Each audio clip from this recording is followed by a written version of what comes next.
Sarge. Hey, Sarge, move them out of here. Move them out of here.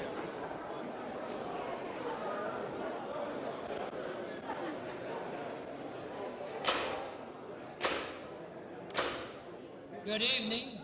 The Joint Assembly will please come to order. Sergeant. Our Honorable Governor and his escort committee has arrived. Members of the Joint Assembly, please rise to receive His Excellency, the Governor, and his distinguished escort committee. Yes, sir. Great, Governor. How are you, sir? How are you, sir? Good to see you. Everything good?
I see that.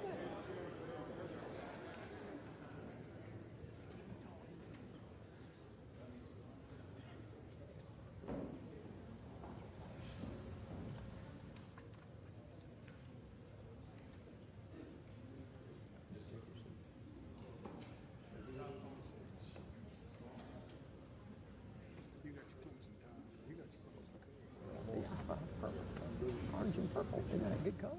You got your red.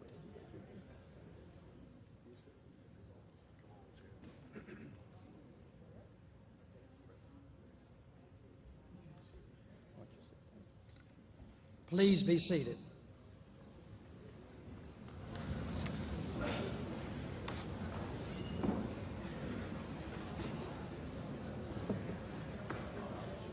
Ladies and gentlemen of the Joint Assembly and honored guests, I am proud to present to you the Honorable Henry Dargan McMaster, the Governor of the great state of South Carolina. Governor? Thank you.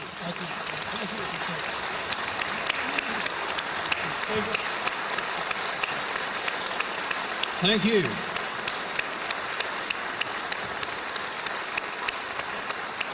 Thank you.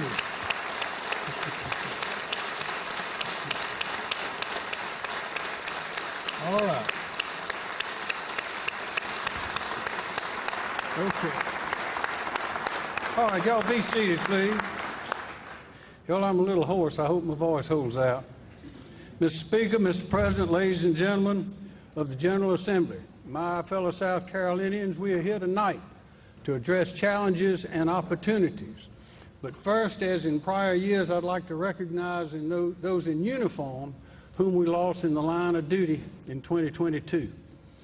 Officer Roy Andrew Barr of the Casey Police Department, Deputy Austin Derek Aldridge of the Spartanburg County Sheriff's Office, Corporal Sarah K. Weaver of Florence County Emergency Medical Services, and Master Police Officer Terrell Owens Riley of the Columbia Police Department. To the families and loved ones of these brave South Carolinians, with all our hearts, we offer our condolences. We are eternally grateful for your service. I'm delighted to have with us once again tonight our First Lady, my bride Peggy, whose son Henry Jr., whose wife Virginia is at home with their 4-month-old daughter, Margot Gray. Also, our daughter Mary Rogers, whose husband Sam is home with their 7-month-old son, James Dargan. Will y'all please stand and let's say hello to you.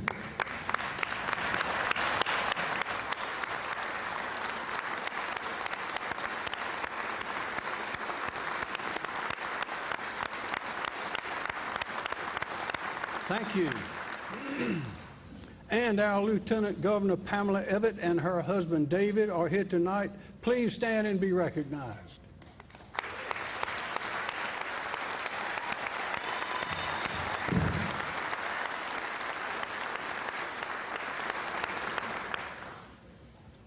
Our state constitutional officers are here with us too tonight, including our new Superintendent of Education, Ellen Weaver. Will you please all stand and be recognized?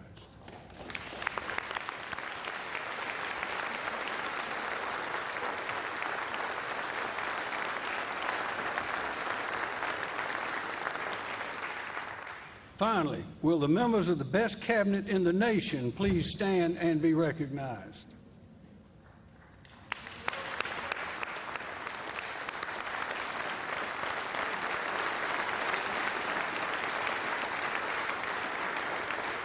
Thank you.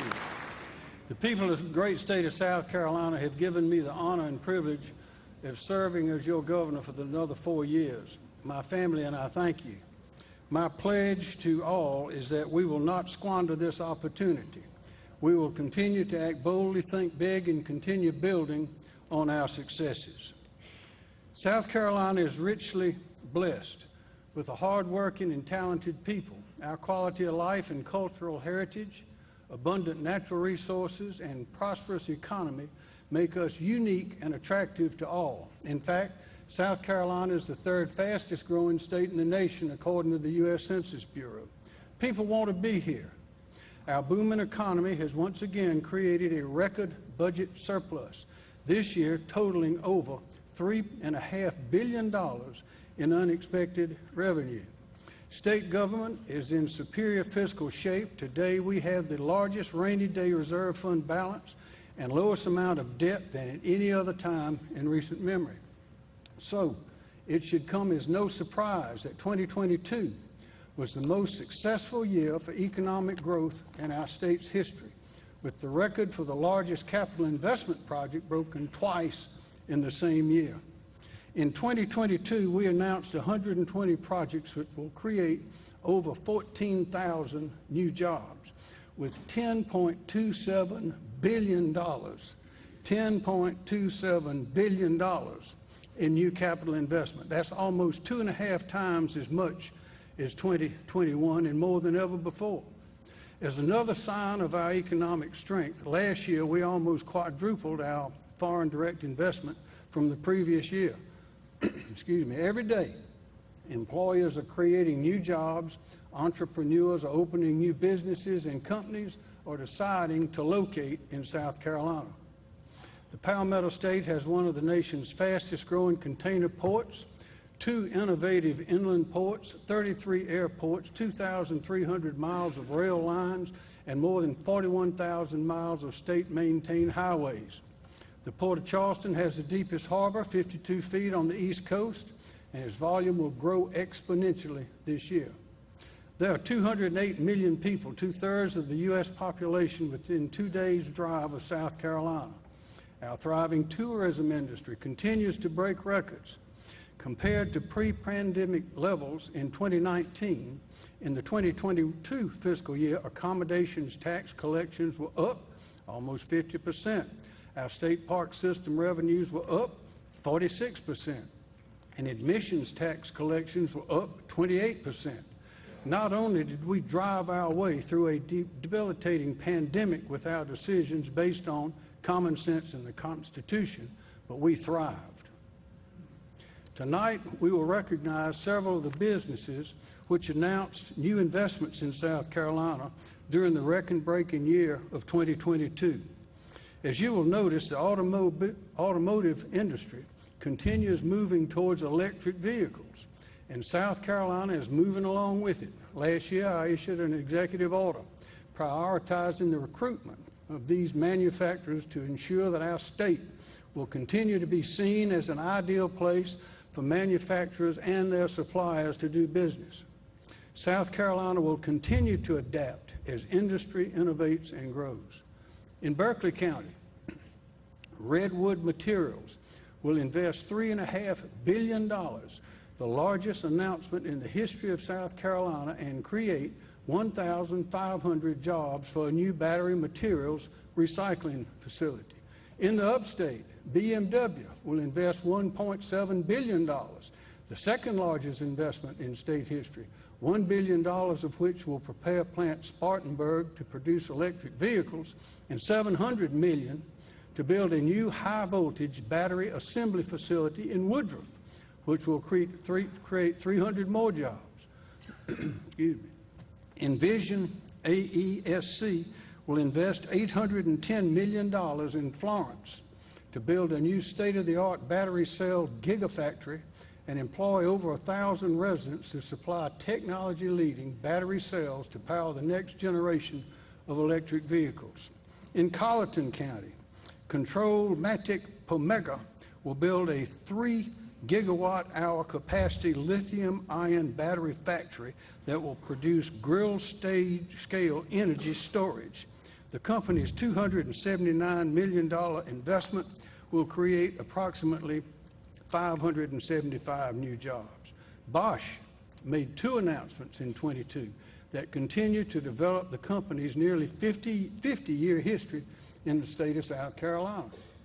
In Anderson County, Bosch plans to invest $200 million and create up to 350 new jobs to expand operations to become the company's first production operation of fuel cell technology in the United States.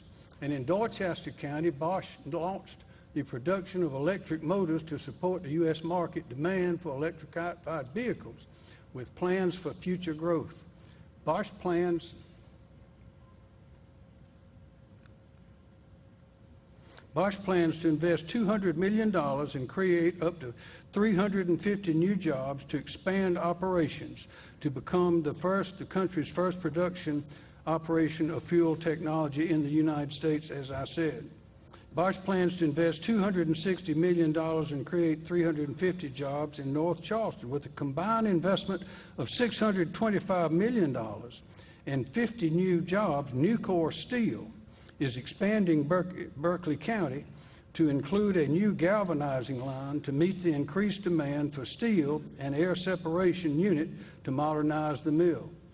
A.E. Swing, a leading supplier in the ready-to-eat sandwich industry, will invest $38 million and create 300 new jobs in Greenwood County. In Greenville County, Health Supply of the U.S. is investing $150 million in creating 600 new jobs for a new manufacturing facility that will produce American-made personnel protective equipment.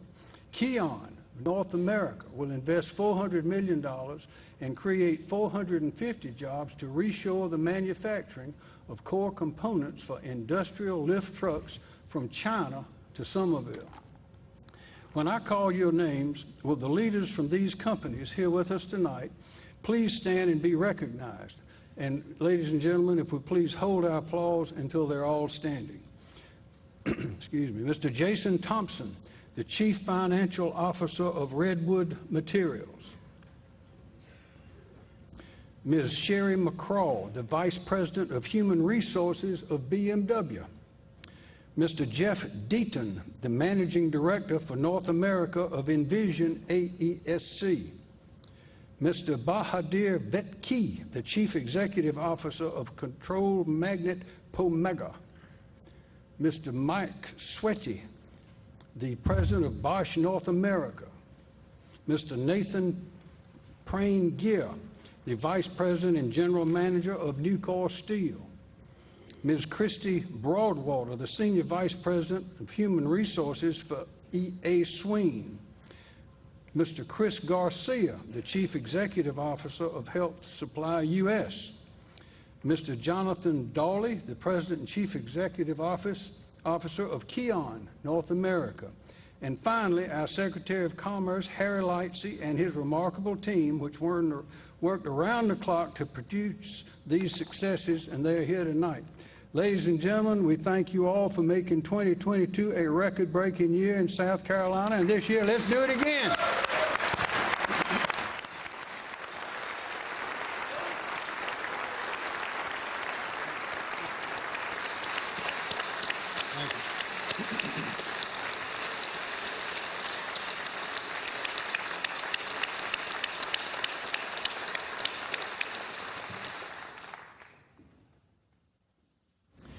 Thank you. Last year presented numerous challenges for the people of South Carolina, including those resulting from the misguided and unconstitutional policies of the Biden administration, such as dramatic inflation and sharp interest rate hikes.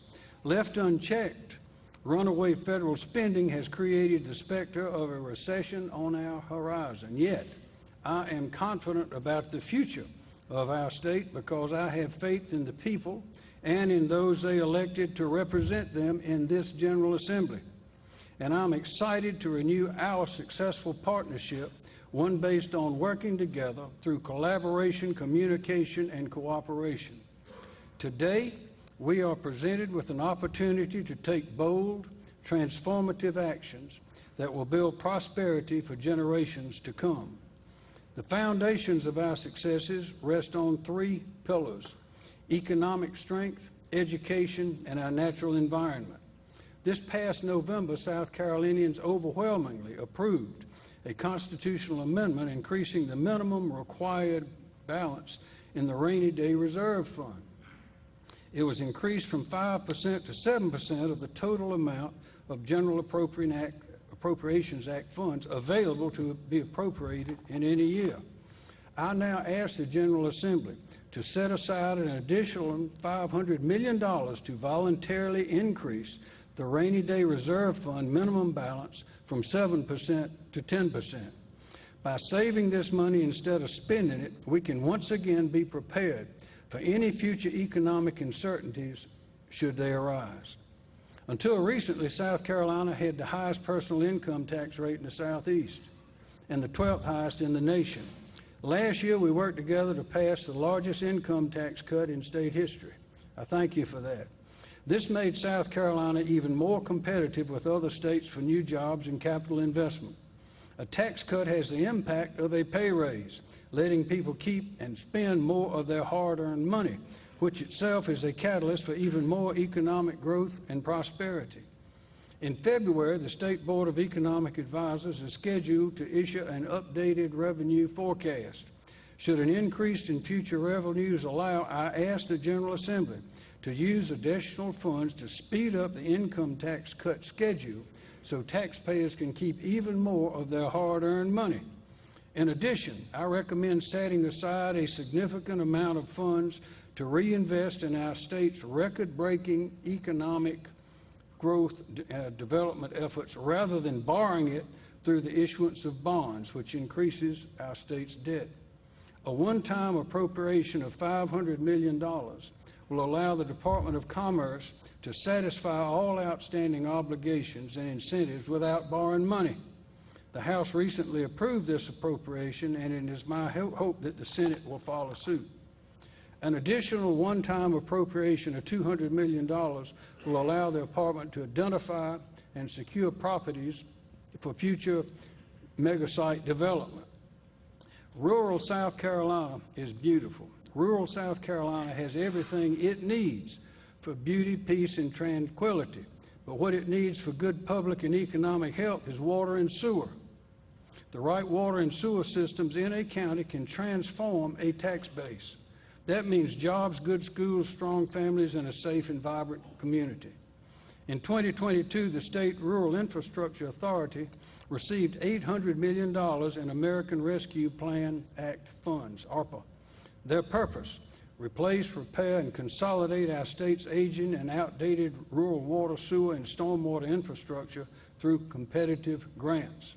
The demand exceeded the supply, and RIA received grant applications in 2022 for almost $2 billion, greatly excess. This year, I am recommending that a minimum of $380 million in remaining ARPA funds be used to continue making these transformative water and sewer grants in our rural communities. There is no infrastructure more in need of big, bold, and continued investment than our state's roads, bridges, highways, and interstates. Our successes are outrunning our infrastructure. Last year, the Department of Transportation got almost $1 billion to accelerate and jumpstart construction, expansion, and improvements to our state-owned roads, bridges, highways, and to widen our interstates. However, in the immortal words of Jerry Reed, We got a long way to go and a short time to get there. So we got to invest more, and we got to move now.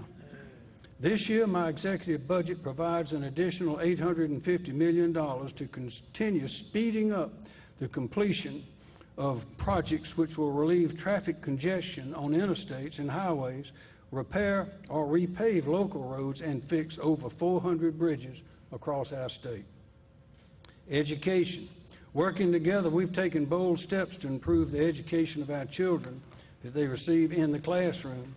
Until last year, South Carolina's system for funding K-12 education was archaic and confusing, a piecemeal system consisting of 29 line item appropriations. Now, a consolidated formula makes sure that the funding follows the child. It keeps pace with student enrollments and provides financial resources to support a state average student-teacher ratio of 11.2 students per teacher, with an average teacher salary, including fringe benefits, of $72,991. My executive budget also increases state aid to classrooms by $254 million.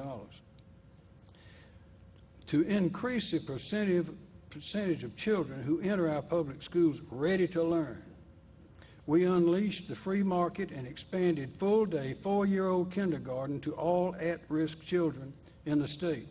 Parents may now choose the public, private, or for-profit child care provider that best suits the child's educational needs. Today, we are serving 16,103 at-risk children in that program, which is an all-time high. Last year, we were at 18 children eligible to participate in the state-funded full-day 4K kindergarten at St. Martin de Porres School located here in Columbia. St. Martin is a private school participating in the full-day 4K program. This year, parents of 9 of those children from the previous year wanted to enroll their children in 5-year-old kindergarten at the school, but they could not afford to pay the tuition. Thanks to the generosity of the Catholic Church, they were able to continue their education at St. Martin at no cost to the families. Jonathan McMillan is one of those children. He participated in the full 4-day program last year and is now enrolled in the 5-year kindergarten at St. Martin. According to his mother and teachers, Jonathan has been saved from future struggle and challenge by staying at St. Martin. Quote, he had challenges upon his arrival.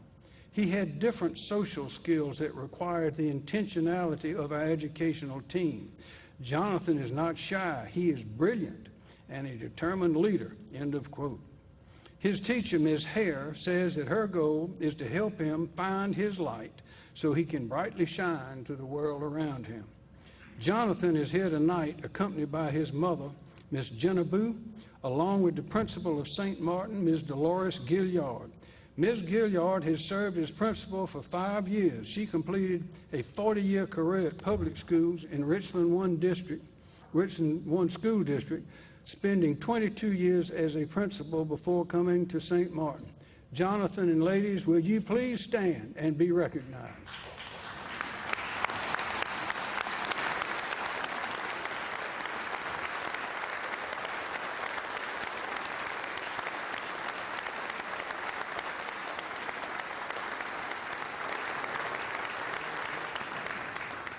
Thank you.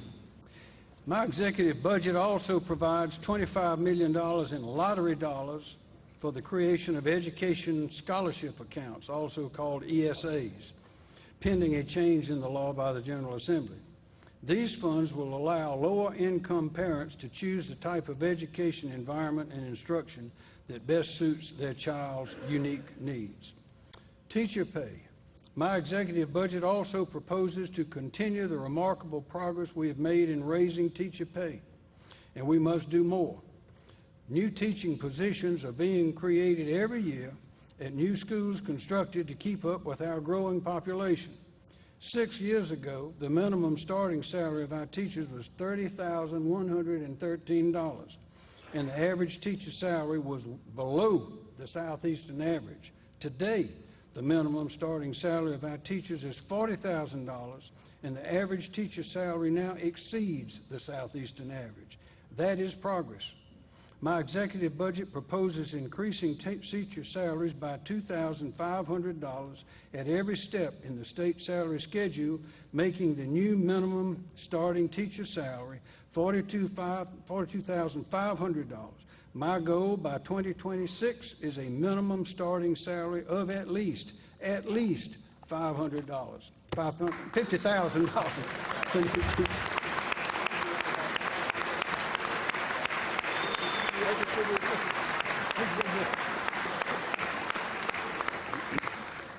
In addition, my executive budget provides every eligible public school teacher for the upcoming school year with a one-time $2,500 retention supplement, half in December, the other half in May.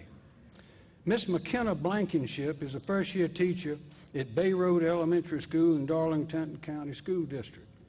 She teaches the first grade. Miss Blankenship was a teaching fellow at Francis Marion University, where she completed her bachelor's degree.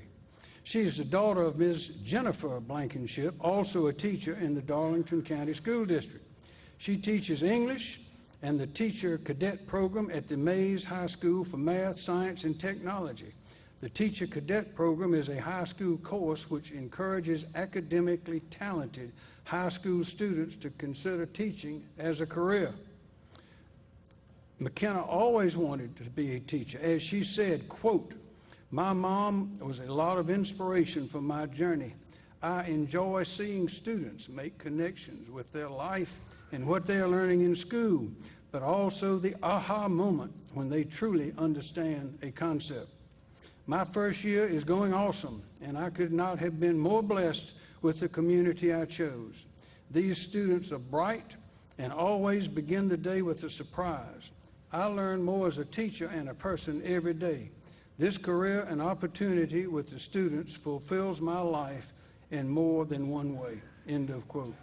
McKenna and her mama are here with us tonight. Ladies, will you please stand and be recognized?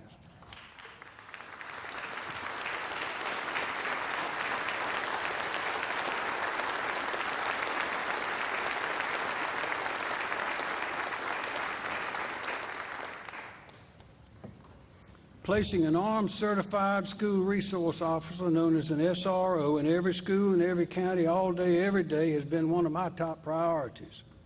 At my request, the General Assembly began funding a grant program administered by the Department of Public Safety, DPS, to provide school districts with funds to hire more resource officers for our 1,283 schools.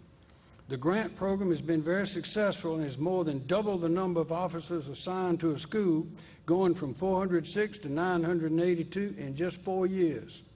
This year, I'm recommending an additional $27.3 million to provide an additional 188 schools with a school resource officer. With this appropriation, 90% of South Carolina's public schools will have a school resource officer assigned to their campus.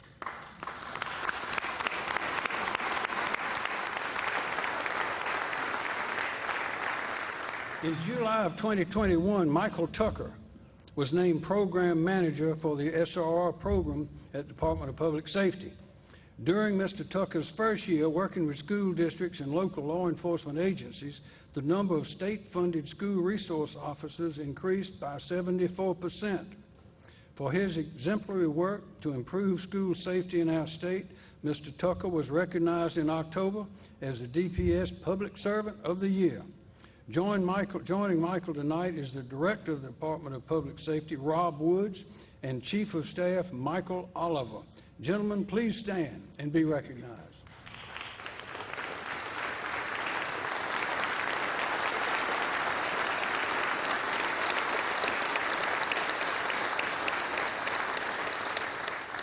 Thank you. To train our state's school resource officers, I recommend providing the State Law Enforcement Division with the $3.5 million to create the Center for School Safety and Targeted Violence.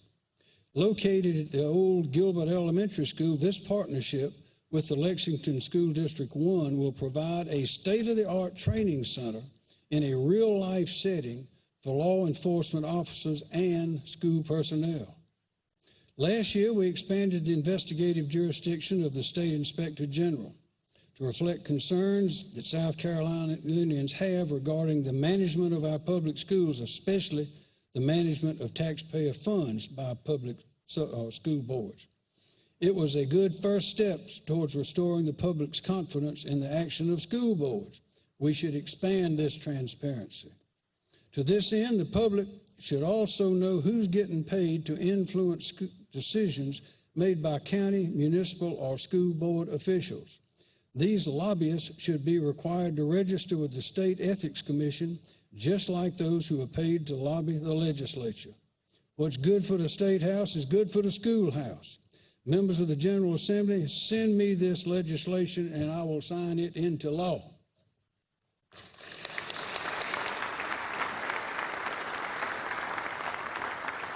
We know that access to an affordable degree or skilled trade certificate is essential to ensure that our state has the trained and educated workforce to compete for jobs and investment in the future. Manufacturers in particular view the availability of skilled labor as critical to their decisions to invest here.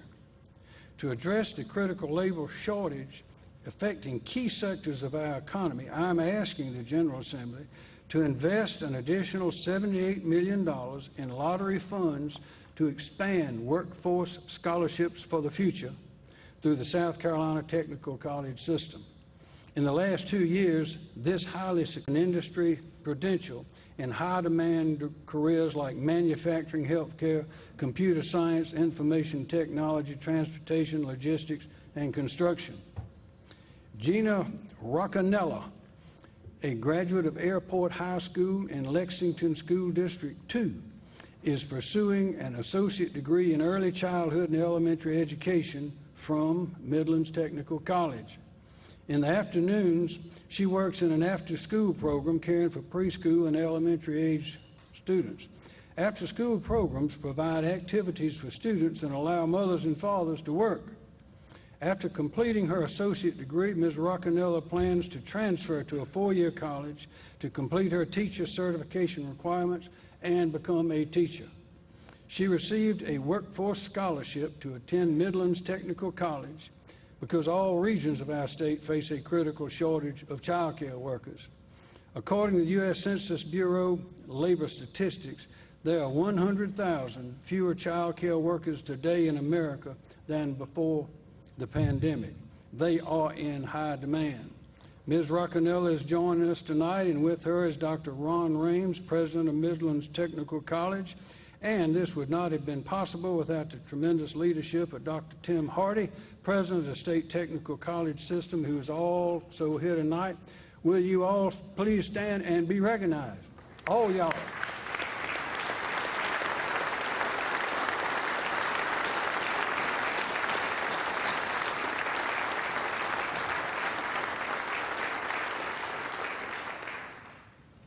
My executive budget marks the fourth consecutive year that I've asked the General Assembly to freeze college tuition for in-state students, with an appropriation to our institutions of higher education of $43 million. This represents the 5.2% increase in higher education price index for 2022 and is based on the number of in-state students enrolled at each public institution. Thank you. Thank you, Ms. Taylor. We're also providing a record amount of financial aid and scholarship for students in need. I propose providing $80 million so that every South Carolinian who qualifies for federal need-based financial aid, as measured by the federal Pell Grants, receives sufficient state financial assistance to attend any in-state public college, university, or technical college.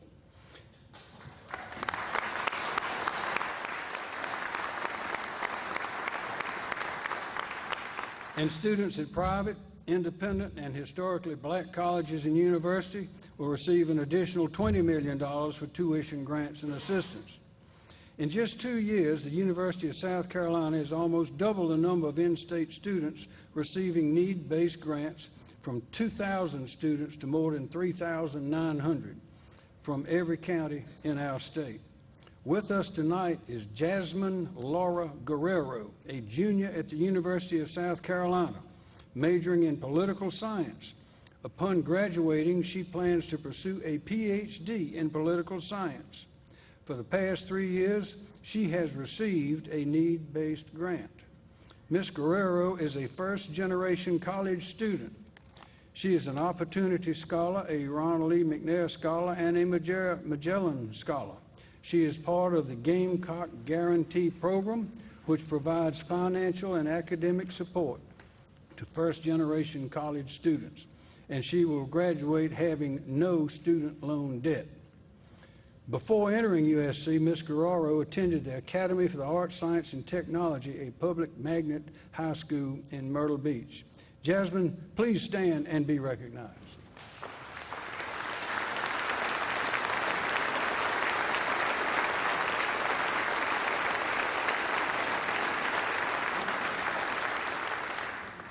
Ladies and gentlemen, we must continue to address the repairs needed at the aging state-owned buildings and infrastructure on the campuses of our four-year colleges, technical colleges, and universities.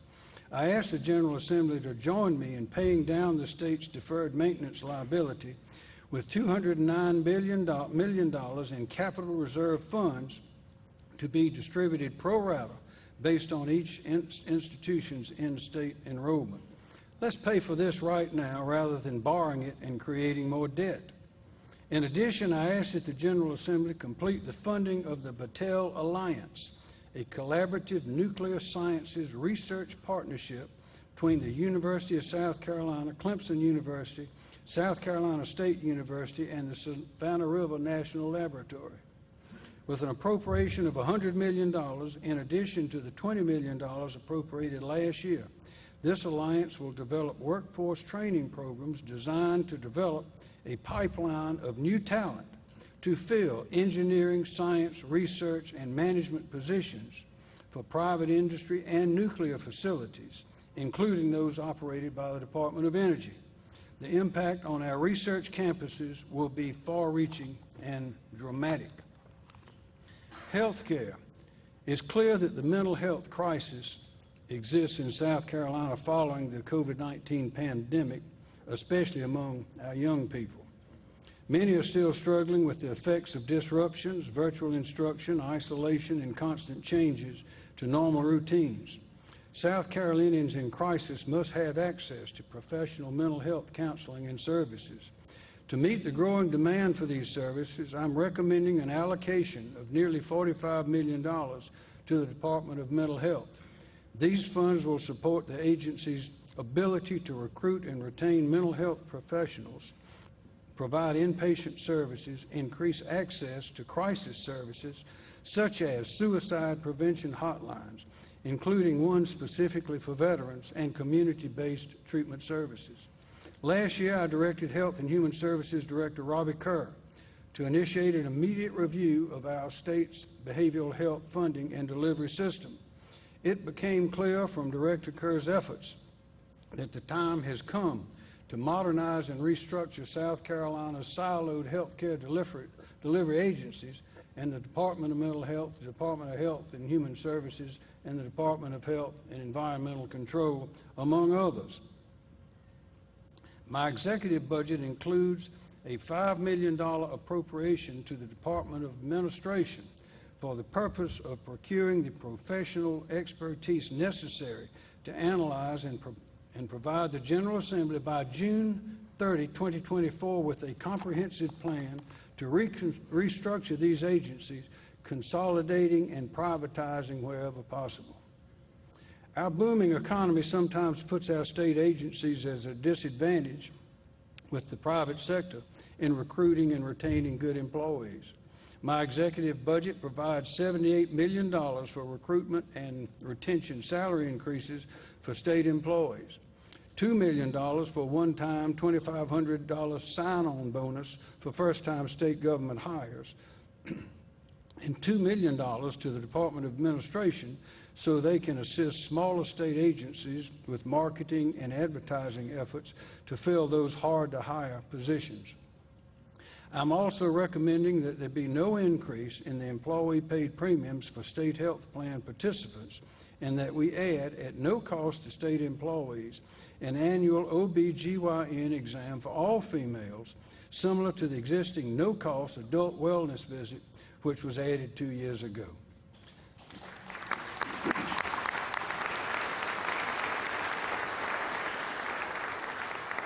Finally, the South Carolina retirement system, often called the state pension plan, has one of the largest unfunded liabilities in the nation at nearly $24 million.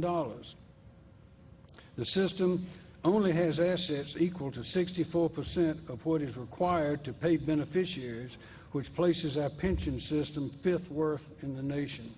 Once again, I ask that the state pension plan be closed to new beneficiaries as of December 31, 2023, and that new employees be prospectively enrolled in the state optional retirement program, which is a defined contribution 401k plan. Another year of inaction is another year in which the unfunded liability will be in the pension plan will increase. What this means is we cannot kick this can down the road any further. Public safety. Keep South Carolinians safe, we must maintain a robust law enforcement presence and properly fund the police. Our state law enforcement agencies continue to lose valuable and experienced people because they're unable to remain competitive with pay and benefits of other agencies and private sector. Thanks to the compensation review conducted by Marcia Adams, Director of the Department of Administration, our state law enforcement and criminal justice agencies have begun to stem the tide of personnel loss with a $40 million in recruitment and retention pay raises provided in last year's General Appropriations Act. I am proposing that we continue to build on this momentum by providing an additional $21.5 million for recruitment and retention pay raises this year, with the understanding that we will continue doing it. I'm also proposing a $2,000 state income tax credit for every active duty law enforcement officer, firefighter, first responder, and emergency medical technician. This non-refundable tax credit will provide a total of $38.4 million in income tax relief for those who put their lives on the line each day to protect and serve our people.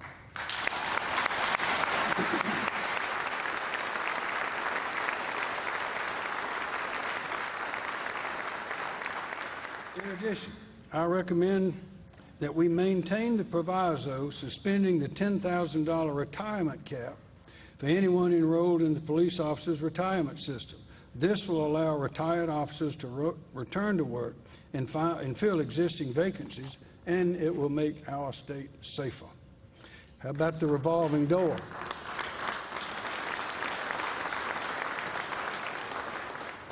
Ladies and gentlemen, our law enforcement officers know who the repeat criminals are. They know who they are. The repeat criminals commit over 80% of the crimes, and they know who they are. 16th Circuit Solicitor Kevin Brackett shared a shocking example of how bad this problem is, and I present it to you now. On September 30, 2018, a repeat criminal, whose name I will not mention, who had a prior record of drugs, assault and battery, burglary, and illegal gun possession, was arrested and charged with possession of 2 stolen pistols, possession with intent to distribute crack and fentanyl, and to distribute it near a park or school, resisting arrest, and possession of a stolen M16A4 machine gun. As September 30, 2018. He was released on a $10,000 bond. Less than 4 months later, he was charged with domestic violence of a high and aggravated nature. For what? For violently assaulting his pregnant girlfriend. Once again, he was released on bond. Then a few weeks after that, this repeat criminal out on bond shot 2 people, killing 1. The surviving gunshot victim was the same pregnant girlfriend he assaulted weeks earlier. He also held 4 people at gunpoint, assaulting 3 of them with a hammer. He fled and then shot a third victim later that same day, but she survived. Finally, after all that, he was arrested, convicted, and was eventually sentenced to life in prison. Unfortunately, ladies and gentlemen, this is happening every day. My question is, how long are we going to let this keep happening? How long?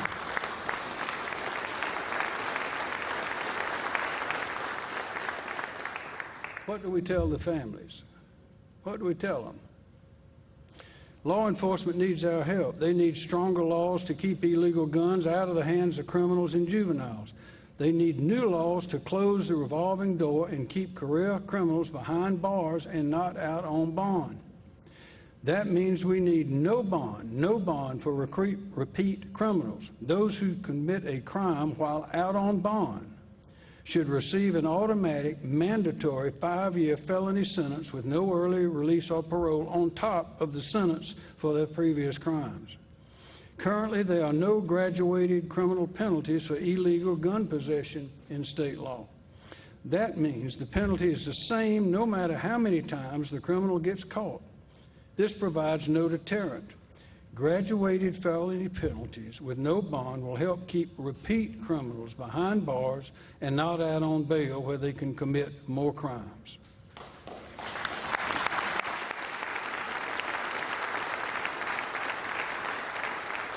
But that's not all. We also need to stop shady bail bond practices. Last October, I directed the Department of Insurance to crack down on these practices within the limited authority that it has.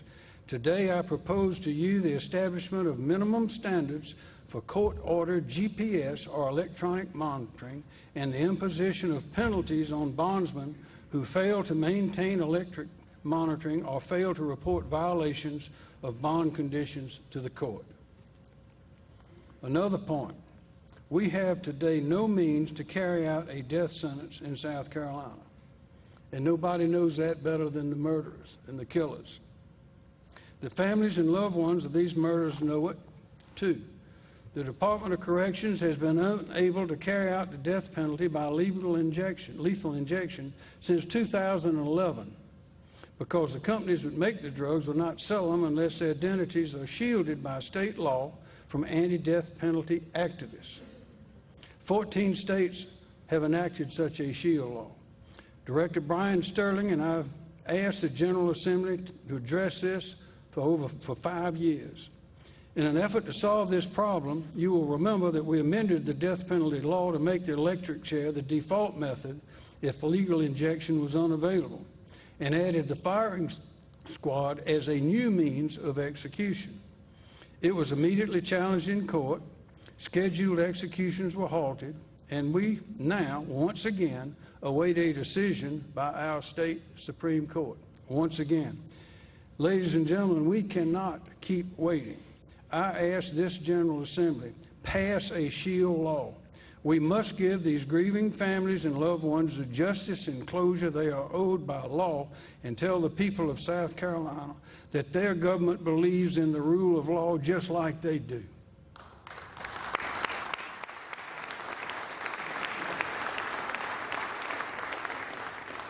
We must also re-examine those issues, practices, and laws that make our state less competitive and make it difficult for families, businesses, and entrepreneurs to invest, grow, and thrive. One issue in need of re-examination is in the area of civil litigation known as joint and several liability. Nobody, including business owners, should be penalized for the actions of others simply because they have more money. Nor should anyone be absolved of responsibility for their own actions. I am confident that we can find a common sense formula which will provide accountability and just compensation without damaging our economy, and we must do it. In addition, I suggest that it's time for the members of the General Assembly who are attorneys to stop suing the bodies in which they serve, stop suing state agencies in plaintiff actions, and stop suing elected officials. This is absurd. It diminishes the public confidence not only in loyal legislators, but in the rest of state government as well. We must also ensure that the public has confidence in whom and how our state's judges are selected by making the process more transparent and accountable.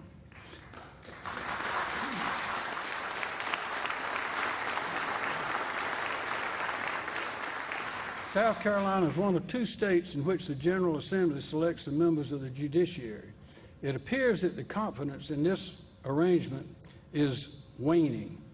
Too often, the people's business is unattended. Justice delayed is justice denied. I suggest that our founding fathers prescribed a method for judicial selection that has served our federal government well and with which the public is quite familiar. Gubernatorial appointment of all judges with the advice and consent of the Senate requires no reinvention of the wheel, will inspire the confidence of our people, and will encourage more excellent attorneys to seek public service. We should do that.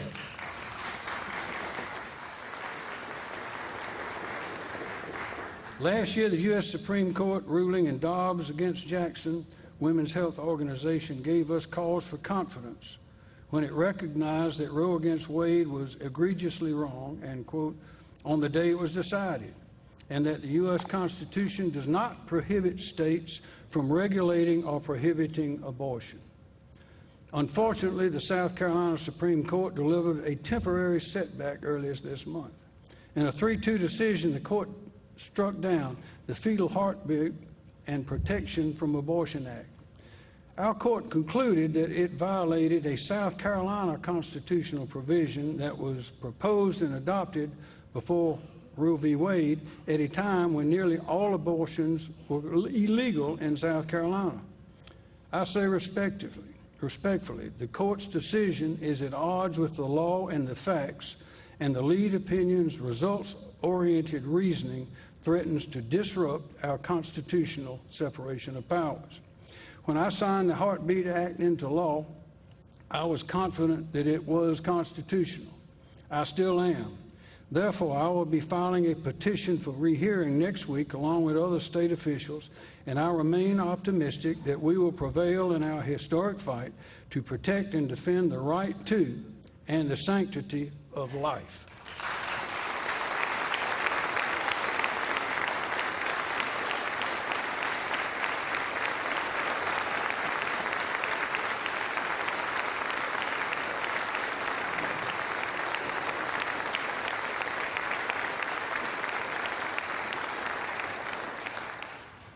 Finally, our shared cultural and natural heritage, abundant natural resources, and prosperous economy make us the envy of others and attractive to all over this country and the world.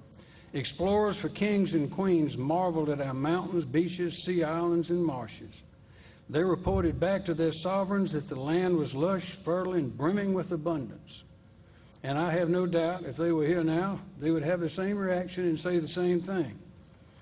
When the French, Spanish, and English settlers began arriving in South Carolina over 450 years ago, there were about 24 groups of tribes or indigenous peoples, Indians, Native Americans, residing in the Low Country.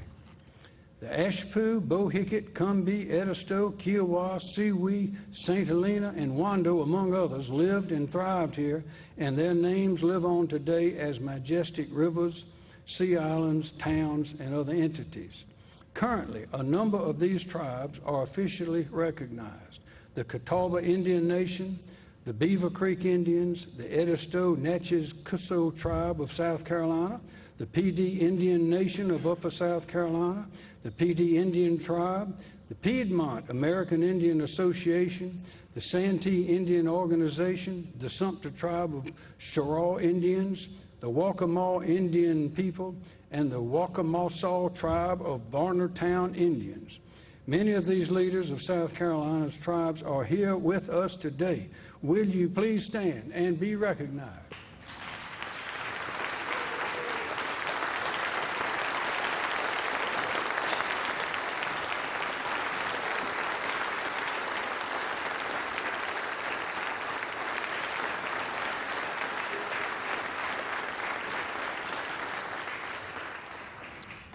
By the time the English established the permanent settlement at Charlestown on the banks of the Ashley River in 1670, a global network for trading and selling West Africans into slavery was well established by European nations, sending enslaved people to Brazil, the West Indies, and the American colonies.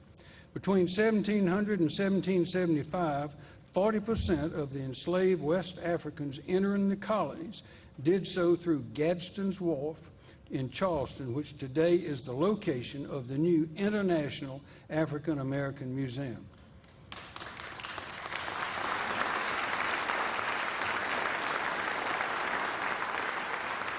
They came from the Windward Coast, the Ivory Coast, and the Gold Coast areas of West Africa, known today as Senegal, Sierra Leone, the Republic of Congo, and Ghana. This importation of enslaved persons was criminalized in the United States in 1808. Many descendants of these people are proudly represented today by the Gullah Geechee Nation, some living in South Carolina on the Sea Island properties owned by their ancestors. The Penn Center on St. Helena Island, with its national landmark designation, serves as the cultural capital and historic repository for the preservation of our Gullah heritage. Queen Quet Margarita L. Goodwine, chiefess of the Gullah Geechee Nation, is with us tonight. Ma'am, please stand and be recognized.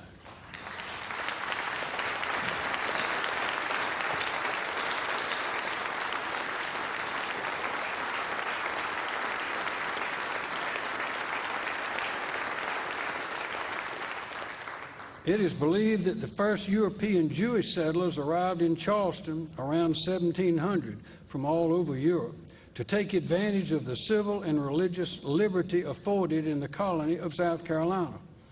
The congregation of Kahal Kadosh Beth Elohim has been the oldest synagogue in continuous use in North America and is known as the cornerstone of American Reform Judaism.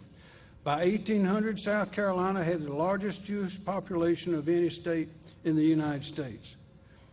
More battles and skirmishes were fought during the Revolutionary War in South Carolina than in any other state, over 200. The victory at Cowpens over the British Army turned the tide of the American Revolution and secured life, liberty, and the pursuit of happiness for a new nation.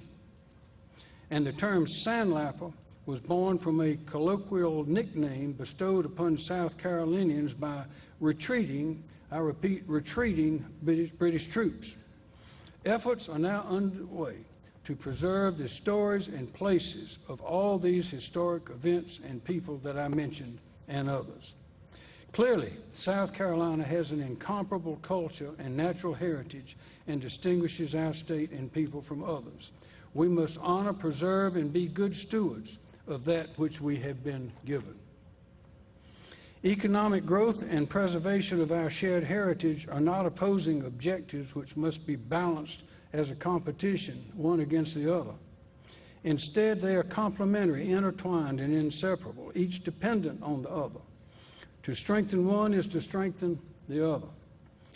The question today before us is, will anybody recognize South Carolina in 100 years from now? Will we allow our state's culturally and environmentally significant places, structures, monuments, lands, islands, and waters to be lost to overdevelopment, to mismanagement, to flooding, erosion, or storm damage? Or will we preserve and protect our history, our culture, and our environment, and the public's access to them before they are lost forever? This is our moment to act while we still can. To that end, I'm recommending that a total of $266 million be appropriated to the Conservation Land Bank, the Department of Natural Resources, and the Office of Resilience for the purpose of identifying and preserving culturally or environmentally significant properties and tracts in which the public access is in jeopardy of being lost forever.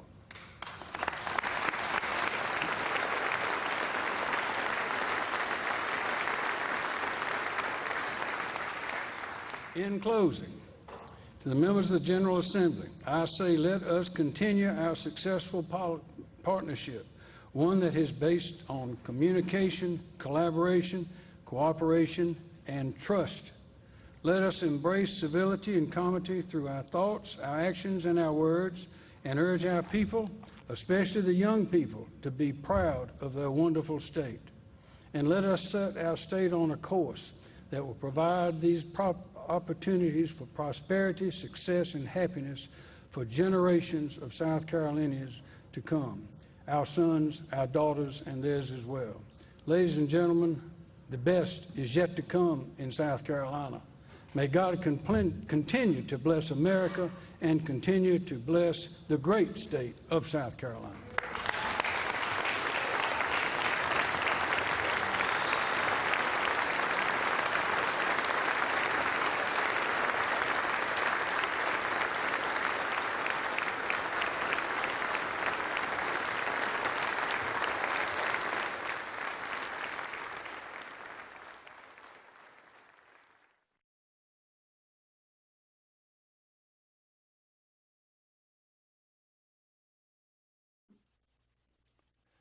Good evening. I'm Senator Ronnie Sabb from Greeleyville, South Carolina, where I proudly represent the people of District 32 and serve as the Assistant Minority Leader. Moments ago, we listened to our governor, the Honorable Henry Dargan McMaster, deliver the State of the State address. We look forward to working with him and our Republican colleagues to help South Carolinians build and maintain safe and prosperous lives. The governor mentioned many exciting initiatives in his address.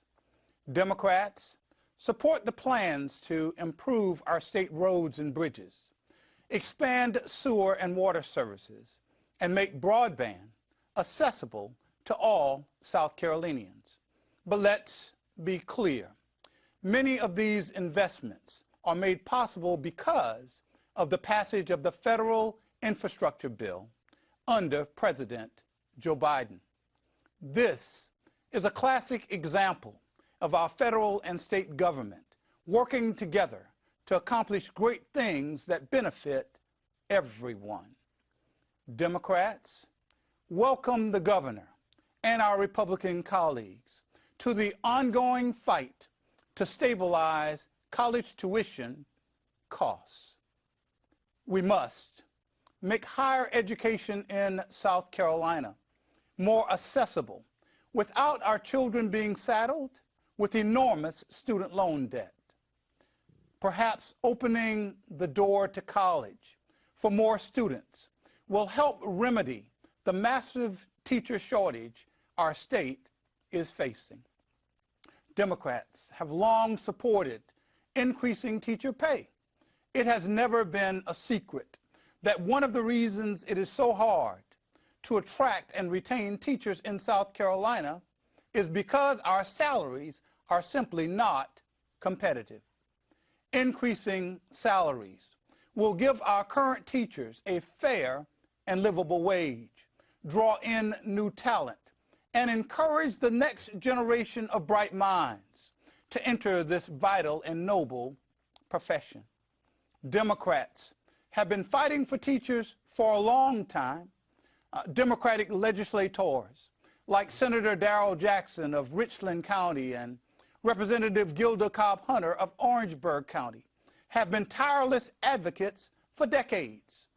What a relief to begin this new legislative year, knowing that finally Republicans are joining that fight.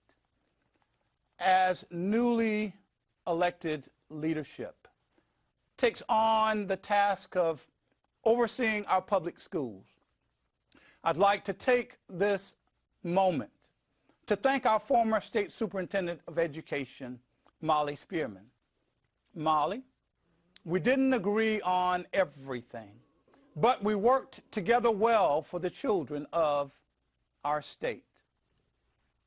Over the last 2 years, the General Assembly has invested heavily in school facility repair.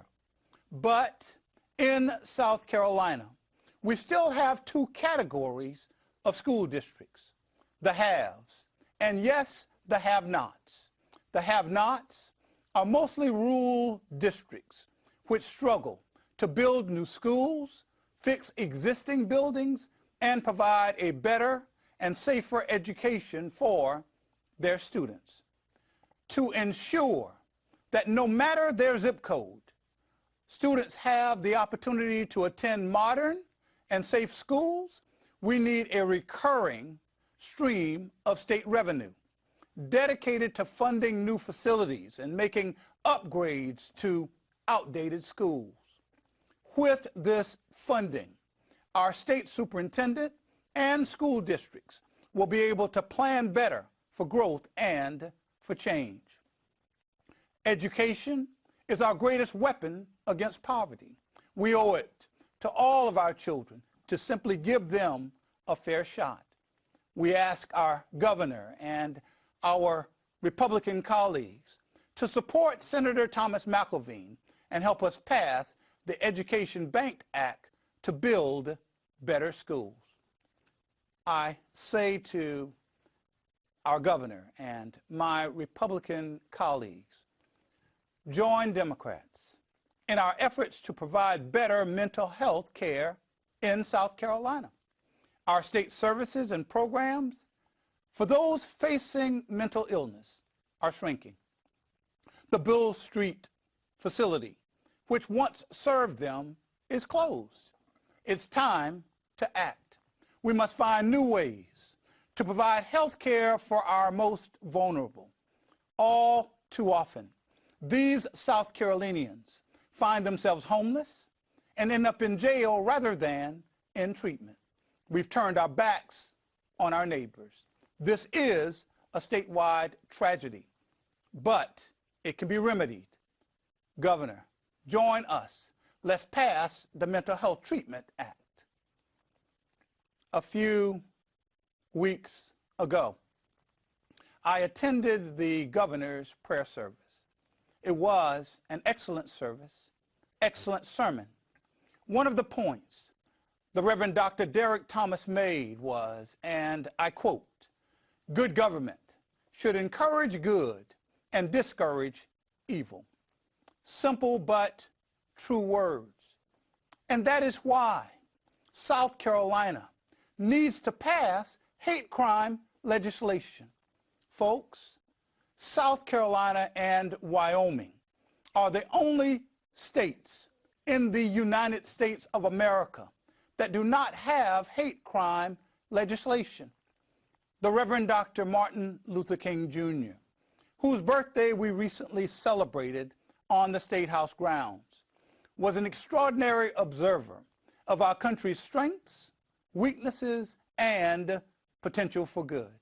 He understood the corrosive power of hate. He knew that hate needed to be called out in order for it to be eradicated. Failing to call hate out, in his words, is when silence becomes betrayal. We ask our governor and our Republican colleagues of goodwill, we invite you to add your voice to ours. Be a part of good government, one that discourages evil. Let's pass hate crime legislation in South Carolina. New industries and jobs are coming. And so it's important that our focus remains on supporting ways to keep our economy growing and healthy. But a person working 40 hours a week, I submit, should not be living in poverty. Join us in increasing our state's minimum wage. Our economy should work fairly for those from top on down. Ladies and gentlemen, the Republican leadership in the South Carolina legislature has made it clear that two issues will be taken up, the debate of which will significantly impact how we live in our state. Your elected officials will debate over a woman's right to health care and spend tax dollars for private purposes. both of these issues challenge how we currently view personal rights in our state. But yet again, we will see a renewed effort by factions of the Republican legislature to actually strip your liberties away. Inevitably, we will revisit the issue of a woman's right to choose. Our state Supreme Court has acknowledged that a woman has a constitutional right to privacy and has struck down the repeated attacks from Republicans seeking to limit a woman's access to health care during pregnancy. Women have a fundamental right to control their own bodies. Any decision they make is between them and their doctor, not, I repeat, not a group of male politicians sitting in judgment in Columbia. We trust South Carolinians and hope you do too. This issue should be placed on the ballot for a referendum vote which will allow all South Carolinians to decide the issue and weigh in. The other issue, and quite frankly, efforts are already underway to require taxpayers to foot the bill for private education tuition in South Carolina. Democrats do not support this plan and have fought against similar plans since Governor Mark Sanford first proposed them many years ago. First, this proposed legislation is simply not constitutional. And second, it is a disservice to hardworking citizens of our state. Republicans will dress up their public funds for private schools plan in many disguises and try to win public support. But as an elderly lady told me years ago, son, a pig with lipstick is still a pig. But ultimately, using money from hardworking families and giving it to private for-profit schools is wrong. There is no right way to do this wrong thing. Let me conclude by saying that the process of governing is not reserved to politicians. Governing is a joint process involving all citizens and their elected officials, both Democrats and Republicans. It's a partnership. That's why I want to encourage everyone to make their voices heard as we work, debate, and pass legislation in 2023. We need to hear from you. I, like many of you watching tonight, grew up poor. I tell folks that I have come from the outhouse to the state house, that we lived in a house that had a skylight before skylights became popular, our tin roof with holes in it. I've said that we could tell whether there were chickens underneath our house, not because they cackled, but because we could see them through the cracks in our wooden floors. Thanks to the love of family and good neighbors, along with the sacrifices of those in the struggle during the civil rights era, this country boy from Greeleyville, South Carolina, is addressing you tonight. I submit that the struggle continues. Different issues for a different time. A time such as this. We must fight and ensure that future generations of our children are afforded the opportunity for a prosperous future, just as I was. And so let us march on until victory is won. Victory for every South Carolinian is simply to have a fair shot at success. Thank you for listening, and may God bless you, and may God bless the great state of South Carolina.